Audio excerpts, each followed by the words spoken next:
Bon, ici, je vais vous présenter le modèle T28B. Vous allez voir, on a deux modèles qui se ressemblent beaucoup. Ils n'ont pas le même numéro, mais ça se ressemble quand même beaucoup.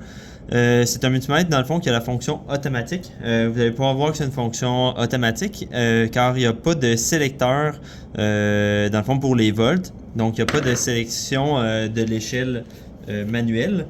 Mais on a toujours quand même l'option de le faire. Donc, si on s'en va dans n'importe quel mode, on va voir qu'il va nous apparaître le mode automatique ici. Mais que si on appuie dans le fond sur ici, on va avoir dans le fond l'échelle qu'il va avoir. Un des avantages de ce multimètre-là par rapport aux autres multimètres que j'avais vu avant, c'est que les échelles, dans le fond, sont ici de 600 millivolts, 6 volts, 60, 600 et 1000 volts. Contrairement aux autres multimètres, exemple Mastercraft, ça va être des échelles de par tranche de 2, donc 200, 2 volts, 6 volts, 600, 1000. Donc, comme ici, dans le fond, on voit que j'ai un chiffre devant la virgule et 3 chiffres après la virgule, donc je serai à l'échelle de 6 volts. Ici, je pourrais aller chercher 2 chiffres avant la virgule, donc je serai à l'échelle de 60, 600 et 1000. Donc, j'ai pas de chiffre après la virgule. Pour vous brancher, dans le fond, on a le sélecteur, dans le fond, de fonction voltmètre. On a un ohmmètre ici, un testeur de continuité, un testeur de diode, donc comme une LED, une lumière à LED, un test de condensateur, donc un vérificateur de condensateur. On a l'option fréquence, microampère, donc un petit U. On a un petit M pour milliampère, donc 1 ampère divisé par 1000. 1 ampère, on peut aller jusqu'à 20 ampères sur celui-là. Donc ça, c'est une grosse une option aussi que je trouve intéressante. La plupart des multimètres sont 10 ampères. Mais beaucoup de circuits ont plus que 10 ampères. Donc si vous calculez mal ou vous mesurez mal, vous allez dans le fond court-circuiter. Se souvenir toujours qu'on se branche en série quand on est dans les 3 fonctions qui sont ici. NCV, c'est une fonction de vérificateur de circuit sans contact. Donc si on se branche ici, si on s'approche d'un circuit, vous allez entendre peut-être il va biper comme ça. Et puis il va nous afficher quelque chose pour dire que dans le fond, on a du courant dans le circuit. Surtout pratique pour un électricien de maison. Avant de travailler sur un circuit, on va désactiver dans le fond le breaker, le disjoncteur. Puis avant de travailler, on va pouvoir juste aller vérifier avec la petite antenne qui est ici. On la pointe devant notre circuit. Si ça bip, c'est qu'on a du courant. Toujours juste en courant alternatif, si je ne me trompe pas, que cette fonction-là fonctionne. Pour des hauts voltage, exemple du courant de maison qui est 120. On a aussi un vérificateur de température qui est ici. Les fonctions qui sont quand même intéressantes sur celui-là, c'est sûr le NCV, dans le fond, très très utile pour un électricien de maison. Puis ensuite, on a ici, on voit le petit bouton de lumière. Donc si on pèse dessus, on a un rétroéclairage dans le fond dans mon écran. Fait que quand c'est noir, exemple en dessous d'un véhicule, très pratique. Puis on a aussi la fonction flashlight. Fait que si on pèse et on tient, vous allez avoir dans le fond une flashlight qui va apparaître ici. Quand même très pratique, on pèse dessus pour l'éteindre.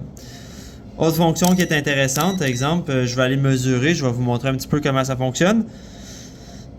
Tout ce qui est des circuits qui sont ici, donc les volts, les résistances, puis on a la température. On voit ici dans le fond les symboles qui sont ici. Donc on vient brancher notre fil rouge ici. On vient brancher notre fil noir dans la borne COM, donc dans mon négatif. Puis on peut faire toutes ces mesures-là ici. Donc si vous voulez que je fasse une petite mesure, juste pour vous montrer, on voit qu'il est en mode automatique. On voit que le courant qu'on va mesurer, c'est du DC. Il va aller s'ajuster automatiquement. Mais tout le temps, habituellement, moi j'ai tendance à le faire manuellement. Donc je m'en viens ici en mode DC. Puis, je fais une vérification. Mon positif est là, mon négatif est là. Si je le branche comme il faut, ma tension va afficher. 4.187.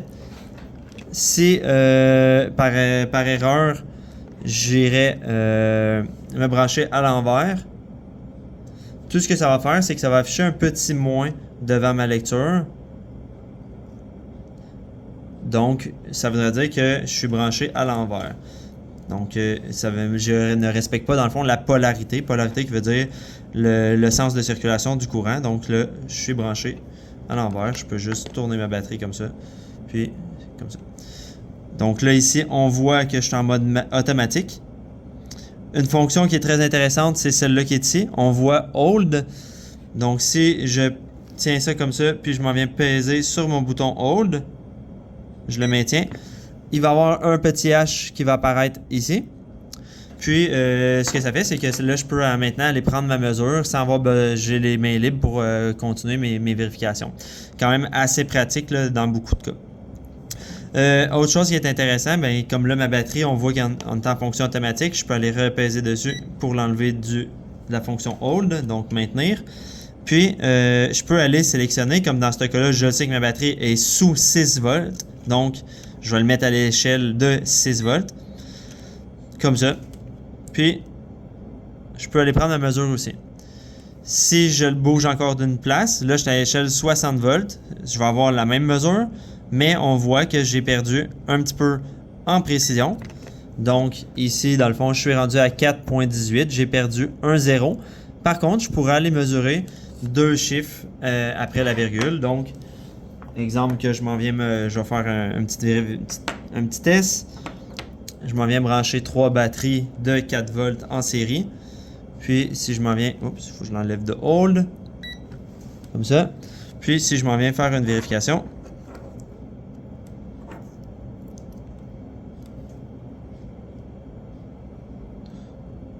« 6 volts, je suis pas capable. »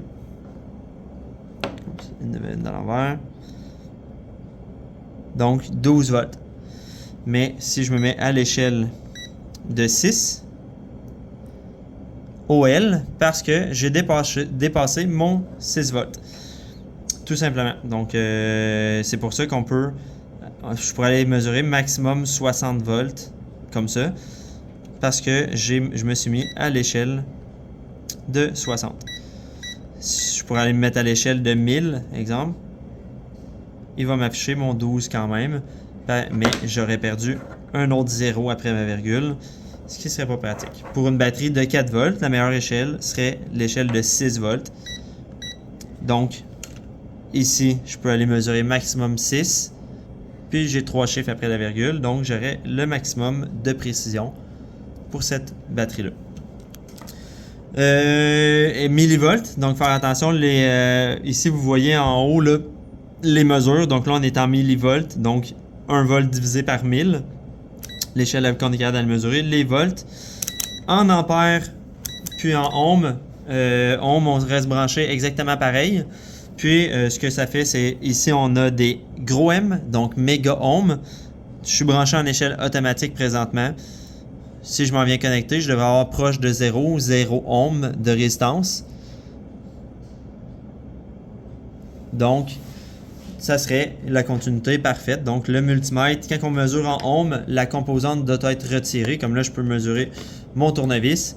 Je m'en viens mesurer la résistance électrique. Donc, la difficulté au courant à passer à travers cette pièce-là, ça serait de 4 ohms.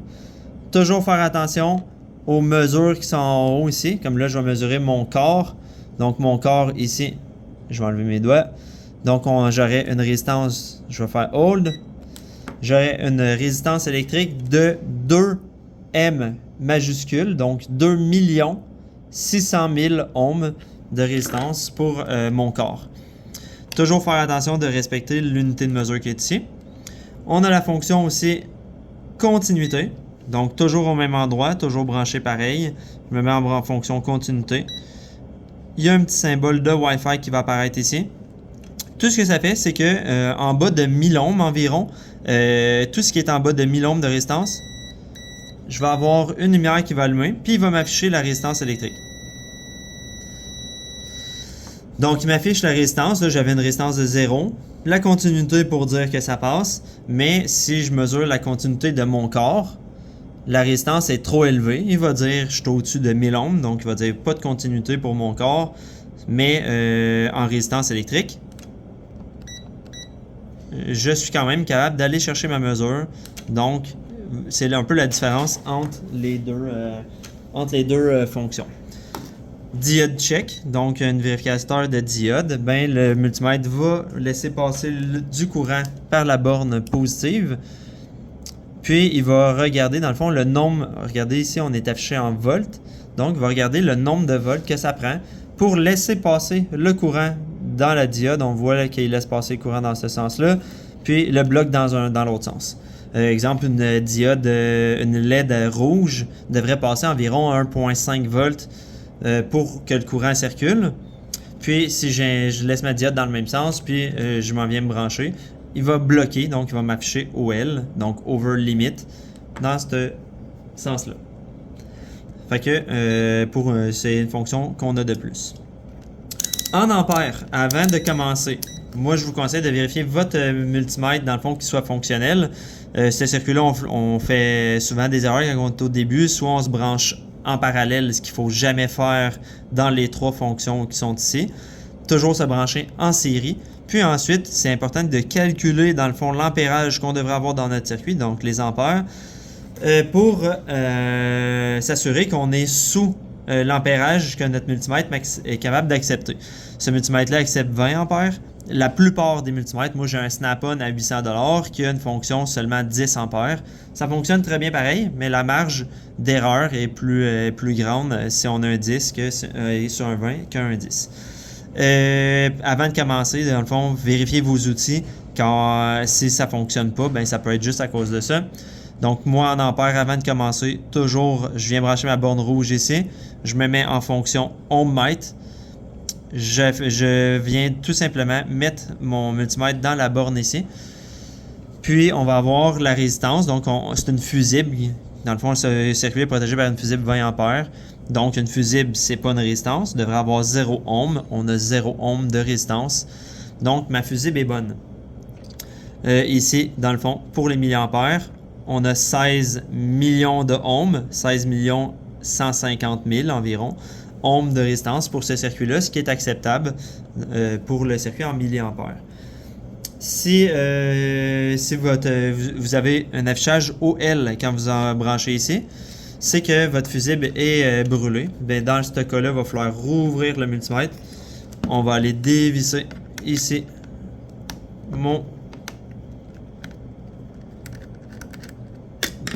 je vais enlever ça ici. Je vais enlever dans le fond mes bornes. Comme ça. J'enlève le caoutchouc.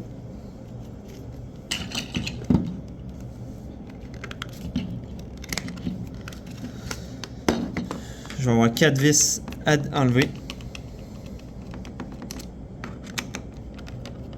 Puis ensuite de ça, je vais aller dans le fond me vérifier en continuité avec un autre multimètre de préférence parce que celui-là va être ouvert, il sera plus fonctionnel.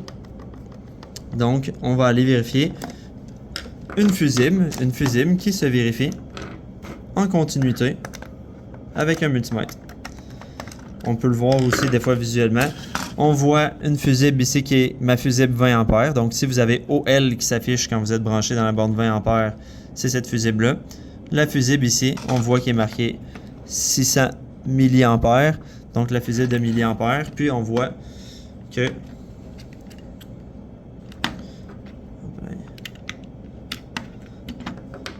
comme ça. Je vais vous montrer ce qui va se passer. Si je m'en viens, exemple dans ce cas-là,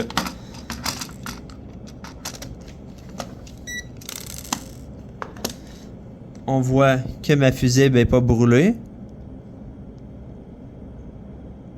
Donc ça serait brûlé, le filament serait brûlé. Mais si je m'en viens me vérifier en ohm plutôt, dans mon bornier,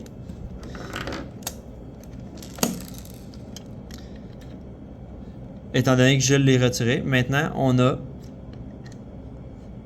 OL dans la borne 20 ampères, mais on a toujours notre même résistance dans l'autre borne. Donc une fusible qui est brûlée va faire le même résultat que ça.